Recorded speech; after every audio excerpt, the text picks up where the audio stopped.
Hello दोस्तों, welcome to my channel fully explain MCQ. आज का क्वेश्चन जो मैं लेके आया हूँ वो है the order of which of the following oxide is arrange to decreasing basic nature. ये चार टाइप के हमको ऑक्साइड दिए हैं, sodium oxide, magnesium oxide, aluminium oxide और कॉपर ऑक्साइड। ये चार ऑक्साइड हमको दिए हुए हैं। हमको ये ऑक्साइड को डिक्रीजिंग बेसिक नेचर के ऑर्डर के हिसाब से लगाना है। जो सबसे ज़्यादा बेसिक होगा वो आगे आएगा और जो सबसे कम बेसिक होगा वो पीछे चला जाएगा। उसका ऑर्डर अभी देखते हैं कि उसका ऑर्डर कैसा है। तो हमको ये पता करना है कि सबसे ज़्यादा बेसिक नेचर का कौन सा है। अगर हम पीरियोडिक टेबल देखते हैं तो पीरियोडिक टेबल में जो सोडियम और मैग्नीशियम है वो एकदम से जो लेफ़्ट साइड है वहाँ पे आते हैं। कॉपर बीच में आता है जो ट्रांजिशन मेटल, और एल्यूमिनियम है जो पी ब्लॉक एलिमेंट में आता है। वो मोस्टली वो जो आता है वो राइट हैंड में आता है। तो पीरियोडिक टेबल के हिसाब से जो लेफ़्ट वाले एलिमेंट है वो आयनिक नेचर के है और वो अल्कली मेटल है। जो सोडियम है वो अल्कली मेटल है, मैग्नीशियम है वो अल्कलाइन अर्थ मेटल है। ये जो मेटल है वो मोस्टली जो बेसिक नेचर के कंपाउंड बनाते हैं। अगर इनको हम वाटर के साथ रिएक्ट करेंगे तो वाटर में वो H positive OH negative ion वो पानी में देंगे, मतलब हाइड्रोक्सिल आयन वो पानी में देंगे। तो वो जो बेसिक नेचर के है। एल्यूमिनियम ऑक्साइड या एम्फोटेरिक नेचर का है। तो हम फाजन रूल से ये पता कर सकते हैं कि कौन से कंपाउंड आयोनिक नेचर के, कौन से कंपाउंड जो कोवैलेंट नेचर के। जो आयनिक नेचर के कंपाउंड रहेंगे वो मोस्टली बेसिक नेचर के रहेंगे और जो कोवैलेंट रहेंगे वो मोस्टली एसिडिक नेचर के रहेंगे। तो फाजन रूल अगर हम अप्लाई करते हैं तो कैटायन यहाँ पे Na पॉजिटिव है और यहाँ पे Mg पॉजिटिव। हमारे पास जो कैटायन है वो Na पॉजिटिव है और दूसरा कैटायन है वो Mg पॉजिटिव, Mg2 पॉजिटिव। इसका ऑक्सीडेशन स्टेट +1 है, इसका ऑक्सीडेशन स्टेट 2 पॉजिटिव है। और जो ऑक्सीजन है वो सेम है, दोनों में भी सेम है। लेकिन यहाँ पे मैग्नीशियम का चार्ज ज़्यादा है। चार्ज ज़्यादा होने की वजह से उसका जो इलेक्ट्रॉन वैलेंस इलेक्ट्रॉन्स रहेंगे ऑक्सीजन के कुछ इस प्रकार से रहेंगे, एब्लॉम रहेंगे, क्योंकि वो ज़्यादा चार्ज होने की वजह से उसके इलेक्ट्रॉन को खींचेगा। इसके इलेक्ट्रॉन को ये खींचेगा तो मोस्टली उसके इलेक्ट्रॉन शेयर पेयर जैसे हो जाएंगे, मतलब एक प्रकार शेयरिंग दोनों में आ जाती है। और ऐसे कंपाउंड जो है कोवैलेंट नेचर के बनते हैं। कोवैलेंट बॉन्ड कब बनता है? जब इलेक्ट्रॉन शेयर होते हैं। यहाँ पे भी क्या हो रहा है, Mg2 पॉजिटिव का चार्ज ज़्यादा है, उसकी वजह से वो ऑक्सीजन का जो वैलेंस इलेक्ट्रॉन उसको पोलराइज कर रहा है और अपनी तरफ खींच रहा है, और इसलिए उसमें थोड़ा शेयरिंग नेचर आ जाता है। और शेयरिंग नेचर आने की वजह से वो कोवैलेंट नेचर का बन जाता है। यह हो गया कोवैलेंट नेचर। और मोस्टली जो कोवैलेंट नेचर के कंपाउंड है वो है एसिडिक कंपैरेटिवली। यहाँ पे क्या है, Na पॉजिटिव सिंगल चार्ज है। ऑक्सीजन के जो इलेक्ट्रॉन्स है उतने पोलराइज नहीं हुए हैं, मतलब चार्ज ऑलरेडी पोलराइज है ये कंडीशन में। तो यहाँ पे जो है आयोनिक नेचर का बॉन्ड बनेगा, आयोनिक नेचर। और जो आयोनिक नेचर के कंपाउंड रहते हैं मोस्टली बेसिक रहते हैं।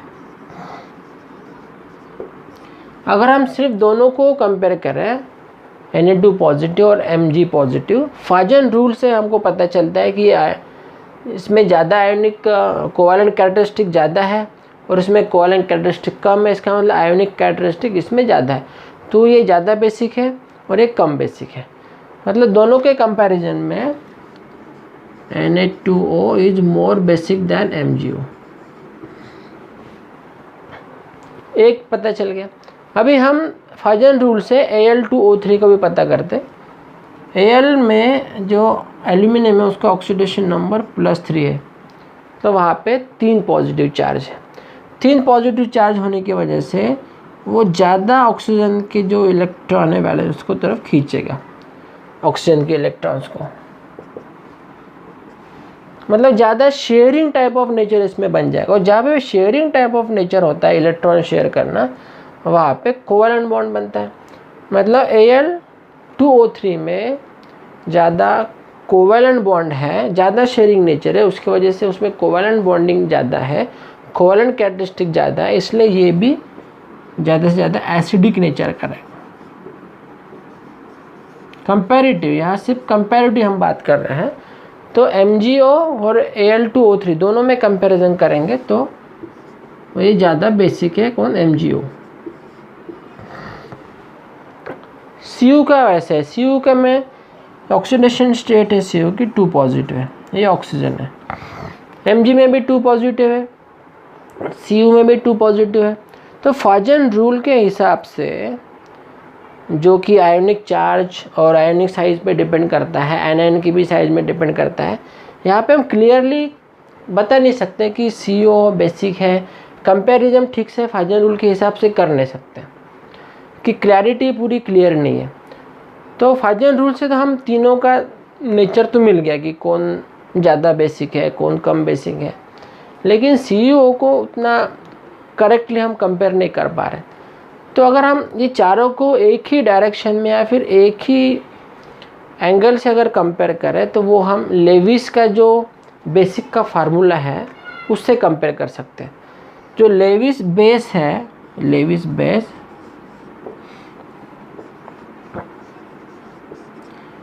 बेस का डेफिनेशन ये है कि जो इलेक्ट्रॉन को डोनेट करता है, for example OH negative, OH negative ये बेस है, क्योंकि उसके बाद 2 इलेक्ट्रॉन है, एक पेयर है, वो डोनेट कर सकता है। तो इसका मतलब जो इजीली इलेक्ट्रॉन को डोनेट करेगा वो ज़्यादा बेस है, और जो जिसको डिफ़िकल्टी जा रही है इलेक्ट्रॉन पेयर को डोनेट करने में, वो लेस बेसिक है। वो हो सकता है कि वो एसिडिक भी हो। अगर हम लेविस क्राइटेरिया से एंगल से अगर ये चारों कंपाउंड को अगर देखेंगे, तो जो ईजीनेस है इलेक्ट्रॉन को डोनेट करने की, यहाँ पे जो इलेक्ट्रॉन डोनेट कर रहा है वो सोडियम डोनेट कर रहा है। हर सोडियम के पास 1 इलेक्ट्रॉन है, सोडियम मिलेगा 1 इलेक्ट्रॉन। जब वो 1 इलेक्ट्रॉन डोनेट करेगा तो Na पॉजिटिव बन जाएगा प्लस 1 इलेक्ट्रॉन। ऐसे यहाँ पे 2 सोडियम है, तो दोनों मिला के 2 इलेक्ट्रॉन मतलब 1 इलेक्ट्रॉन पेयर, 2 इलेक्ट्रॉन मतलब 1 इलेक्ट्रॉन पेयर डोनेट करेगा। तो जब भी वो इलेक्ट्रॉन पेयर डोनेट करता है तो वो बेसिक नेचर का हो जाता है।